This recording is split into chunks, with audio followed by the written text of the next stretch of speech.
Para pemirsa YouTube sekalian, pada kesempatan ini saya ingin sharing terkait dengan bagaimana 7 langkah mencuci hati. Suatu ketika seorang sufi ahli ibadah bernama Hatim al-Asyam diminta penjelasan oleh Asim bin Yusuf setelah pengajian majelis taklim. Asim bin Yusuf adalah seorang ahli fikih yang melihat segalanya dari kacamata syariat. Asim bertanya kepada Hatim, "Ya Syekh, bagaimana cara kamu melaksanakan sholat?" Hatim al-Asam sebagai ahli tarekat dan syariat menjawab, "Ketika masuk waktu sholat, aku berwudu dengan 2 wudu. Wudu lahir dan wudu batin. Wudu lahir itu syariat dan wudu batin adalah hakikat." Asif bin Yusuf sebagai santri yang berkonsentrasi pada fikih agak terkejut. Sebelum memperpanjang keterkejutannya, Hatim al-Asyam segera menerangkan bahwa wudu lahir dilakukan dengan membersihkan anggota badan menggunakan air. Kalau wudu batin itu harus mencuci hati dengan tujuh hal. Satu, dicuci dengan rasa penyesalan, menyesali dari berbagai kesalahan dan menyesali karena meninggalkan kebaikan. Mengenai ini, kisah Sayyidina Umar bin Khattab patut didengarkan. Sayyidina Umar bin Khattab pernah memiliki kebun kurma di Madinah. Pohon-pohon kurmanya berbuah dengan kualitas yang bagus, manis dan legit. Tidak hanya itu saja, bahkan di dalam kebun itu terdapat satu sumber air, padahal sudah maklum sulitnya sumber air di Madinah. Betapa bahagianya hati Sayyidina Umar memiliki kebun tersebut, hingga seringkali beliau berjalan mengelilingi dan memeriksa hasil perkebunannya. Hingga suatu saat sepulang dari kebun itu, beliau berjumpa dengan para sahabat yang berjalan bersamaan. Kemudian Sayyidina Umar bertanya, "Dari manakah gerangan kalian berjalan bersama-sama?" Para sahabat menjawab, "Ini dari pulang berjamaah asar." Kontan saja Sayyidina Umar berucap, "Inna lillahi wa inna ilaihi roji'un." Jadi ini tadi habis sholat berjamaah asyar.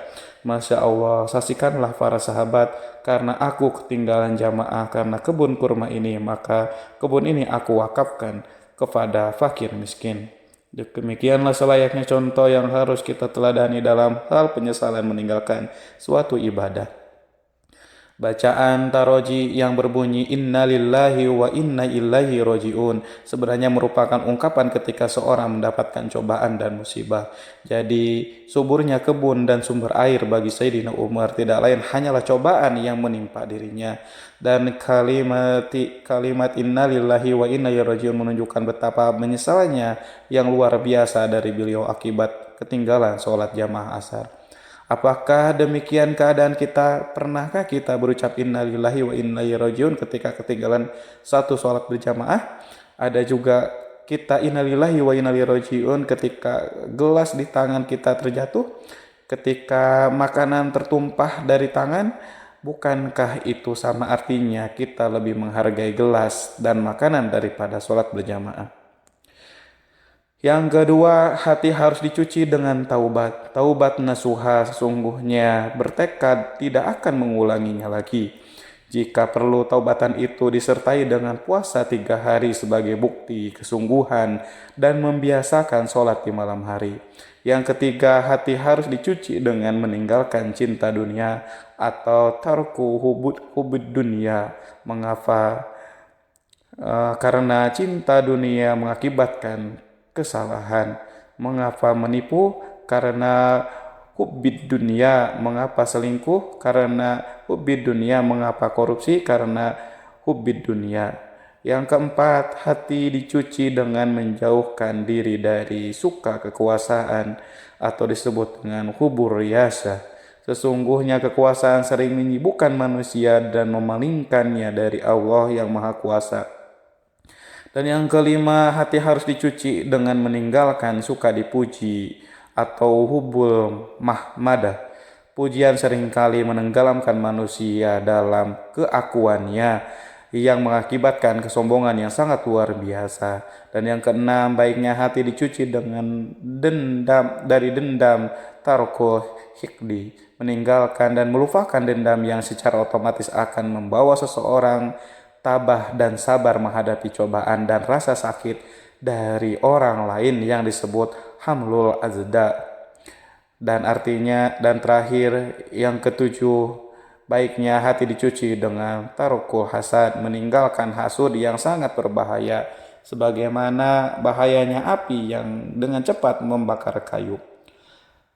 Hatim memaknai wudhu secara batin. Lalu bagaimana cara beliau melaksanakan sholat? Kemudian lanjut Hatim al-Asyam, ketika memulai sholat aku merasa Ka'bah di depanku, surga di kananku dan neraka di kiriku.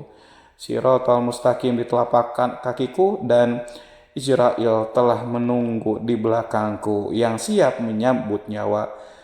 Inilah praktek koshurul amal atau pendek angan-angannya, yaitu semangat yang mampu mendorong untuk beribadah lebih ditingkatkan, selalu merasa pesimis sehingga menjadikan semangat ibadah yang tinggi. Demikian penjelasan kali ini yang dapat saya sampaikan melalui kisah dan cerita ini. Sesungguhnya dalam kisah tersebut dapat kita ambil hikmahnya, dijadikan uswah bagi kita semua. Ya Allah, jadikanlah kami semua bagian dari orang yang beruntung, yang mampu menjalankan perintah-Mu secara benar dan meninggalkan larangan-Mu dengan benar pula. Amin. Assalamualaikum warahmatullahi wabarakatuh.